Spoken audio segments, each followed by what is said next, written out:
కార్యక్రమానికి ముఖ్య అతిథిగా వచ్చినటువంటి పెద్దలు మాజీ కేంద్ర మంత్రివర్యులు బండారు దత్తాత్రేయ బంగారు లక్ష్మణ్ గారు, అదేవిధంగా పెద్దలు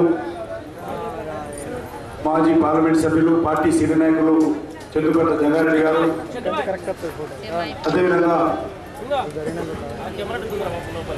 రామకృష్ణారెడ్డి గారు, సత్యనారాయణ గారు, పెద్దలు సామమూర్తి గారు, సుగుణాకరరావు గారు, కుమార్ గారు, దళిత మోర్చా అధ్యక్షులు రాములు గారు, శ్రీమతి వనిత గారు, ప్రదీప్ గారు, స్థానికంగా ఉన్నటువంటి బీజేపీ నాయకులు శ్రీమతి విజయలక్ష్మి గారు, గోపాల్ రెడ్డి గారు, శ్రీమతి తిరుమల గారు, శ్రీ భగవాన్ రెడ్డి గారు, కాజీపేట లింగయ్య గారు, మాజీ ఎమ్మెల్యే, అదేవిధంగా వేణుగోపాల్ రెడ్డి గారు, అశోక్ గారు, శ్యామ్ సుందర్ రెడ్డి గారు, రవీందర్ గారు, శ్రీనివాస్ గారు, శంకర్ గారు, మహేందర్ రెడ్డి గారు, అంజయ్య గౌడ్ గారు, భీమరావు గారు, వెంకటేశ్వర గారు, సుధాకర్ రావు గారు, ప్రకాష్ గారు, state teachers JAC Mypal Reddy గారు, వేదిక మీద ఉన్నటువంటి మిగతా పెద్దలు అందరికీ నేను భారతీయ జనతా పార్టీ ద్వారా తెలంగాణ ఉద్యమ అభినందనలు తెలియజేస్తున్నాను. హుస్నాబాద్ ఎల్లమ్మ సాక్షిగా కొత్తకొండ వీరభద్ర స్వామి దీవెనలతో తెలంగాణ వచ్చే వరకు కొట్లాడదామని మరి హుస్నాబాద్ ఈ యొక్క నడి పొడ్డులో వచ్చినటువంటి తెలంగాణ బిడ్డలందరూ కూడా నేను ఉద్యమ అభినందనలు తెలియజేస్తున్నాను. హుస్నాబాద్ ఒక పోడు గడ్డ, ఇది ఉద్యమాలకు అడ్డ. ఖచ్చితంగా హుస్నాబాద్ లో మొదటి నుంచి కూడా రాజకీయ చైతన్యమైనటువంటి గడ్డ.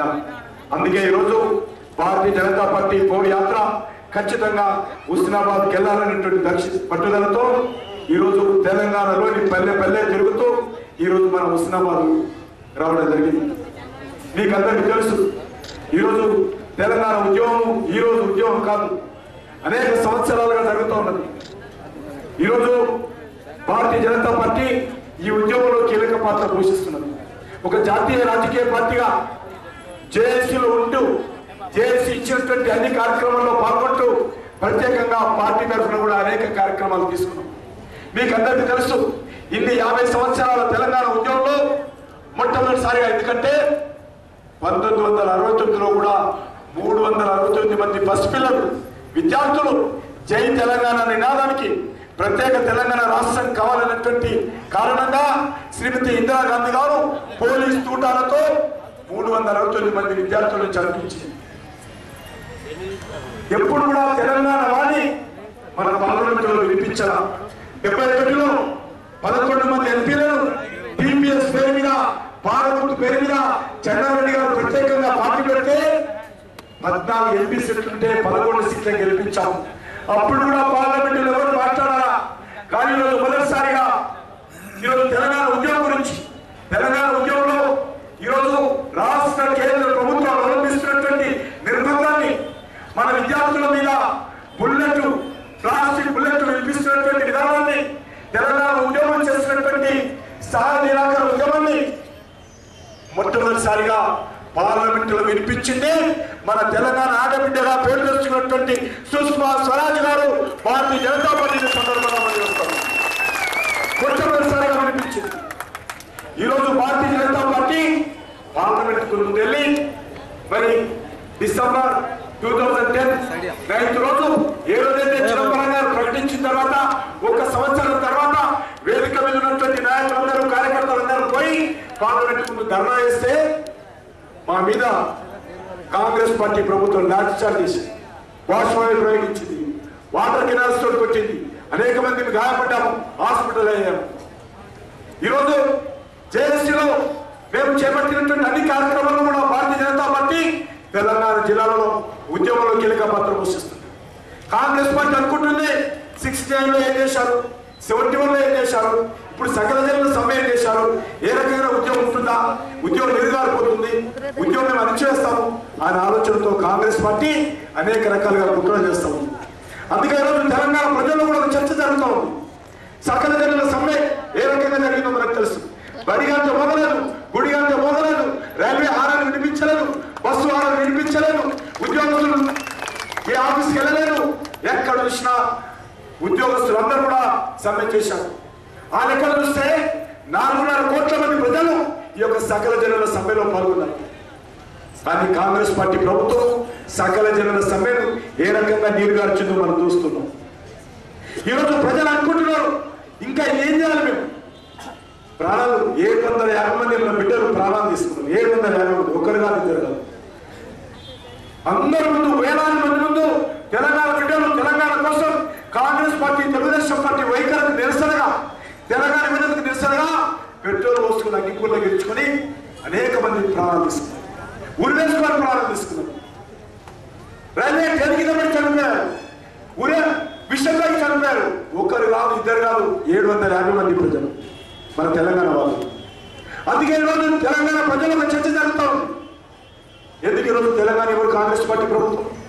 ఇన్ని ఉద్యమాలు చేశాం, ఇన్ని పోరాటాలు చేశాం, ధూమ్ధాం చేశాం, వంట వార్పు చేశాం, రాస్తారోకలు చేశాం, దీక్షలు చేశాం, రాజీనామాలు చేశారు. అయినా ఎందుకు రావడం తెలంగాణ? ఇంకొస్తారా? ఈ సోనియా గాంధీ ఇస్తారా కదా? ఈ చంద్రబాబు నాయుడు ఈ మొండి వైఖరి మార్చుకుంటాడా లేదా? 2 కళ సిద్ధాంతాన్ని మార్చుకొని తెలంగాణకు సపోర్ట్ చేస్తాడా లేదా? ఈరోజు 10 మంది ఎక్కడ కలిసినా, ఏ ఆఫీసులో కలిసినా, ఏ కాలేజీలో కలిసినా, ఏ హోటల్లో కలిసినా, ఏ బస్సులో కలిసినా, ఏ ట్రైన్లో కలిసినా ఇదే చర్చ. ప్రజల ఒక నిరాశ, ఒక నిస్పృహ, ఇక తెలంగాణ రాగము. ఎందుకంటే మనం జరిపినటువంటి ఉద్యమము ప్రపంచంలో ఎక్కడా కూడా లేదు. ఇంత బ్రహ్మాండమైనటువంటి ఉద్యమాన్ని తెలంగాణ ప్రజలు సువర్ణాక్షరాలతో తెలంగాణ చరిత్రలో సువర్ణాక్షరంతో రాయించగలిగినటువంటి ఉద్యమాన్ని తెలంగాణ ప్రజలు నిర్వహించారు. అయినప్పటికీ కూడా కాంగ్రెస్ పార్టీ ప్రభుత్వం తెలుగుదేశంతో కుమ్ముక్కై, తెలుగుదేశంతో చేతులు కలిపి ఈరోజు తెలంగాణ ఉద్యమాన్ని నీరుగార్చే ప్రయత్నం చేస్తున్నటువంటి నేపథ్యంలో తెలంగాణ ప్రజలలో ఒక భయం, ఒక ఆవేదన, ఒక ఆందోళన, ఒక బాధ వాళ్ళకు కలుగుతూ ఉంది. అందుకే సరిగ్గా భారతీయ జనతా పార్టీ ఒక జాతీయ రాజకీయ పార్టీగా, దేశంలో ఒక ప్రధాన ప్రతిపక్షమైనటువంటి పార్టీగా, లోక్సభలో రాజ్యసభలో గుర్తింపు పొందినటువంటి ప్రధాన ప్రతిపక్ష పార్టీగా, 160 మంది ఎంపీలు ఉన్నటువంటి భారతీయ జనతా పార్టీ ఎన్డీఏ భాగస్వామ్య పార్టీలుగా, గతంలో 3 రాష్ట్రాలు ఇచ్చినటువంటి పార్టీగా ఈరోజు భారతీయ జనతా పార్టీ తెలంగాణ ఉద్యమంలో కీలక పాత్ర పోషిస్తుంది. గతంలో ఎప్పుడు కూడా జాతీయ రాజకీయ పార్టీలు తెలంగాణ ఉద్యమంలో లేవు. మొదటిసారిగా బీజేపీ ఈరోజు కీలక పాత్ర పోషిస్తుంది. జాతీయ రాజకీయ పార్టీల ద్వారానే ఈరోజు కేంద్ర ప్రభుత్వానికి సంబంధించినటువంటి ఎంపీల మద్దతు కూడగట్టుకోవచ్చు. మన రాష్ట్రం నుంచి 42 మంది ఎంపీలు వచ్చినా తెలంగాణ రాదు. దేశవ్యాప్తంగా పార్లమెంటులో మెజార్టీ ఎంపీలు కావాలా? అందుకే కాంగ్రెస్ పార్టీని బీజేపీ సవాల్ చేసింది. మీకు దమ్ముంటే మన్మోహన్ సింగ్ గారు, సోనియా గాంధీ గారు, చిదంబరం గారు, మీ నోట్లో ఉన్నది 4 అయితే మీరు తెలంగాణ ప్రజలకు ఇచ్చినటువంటి హామీ ప్రకారము పార్లమెంటులో బిల్లు పెట్టు. 160 మంది, ఒక్క ఎంపీ కూడా బీజేపీ తెలంగాణలో లేడు. తెలంగాణ ప్రజల ఓట్లతో గెలిచినటువంటి ఎంపీలు కాదు. తెలంగాణ ప్రజల ఓట్లతో ఈరోజు ఢిల్లీలో 160 మంది ఎంపీలు బీజేపీకి ఇక్కడ నుంచి వెళ్ళినటువంటి కాదు.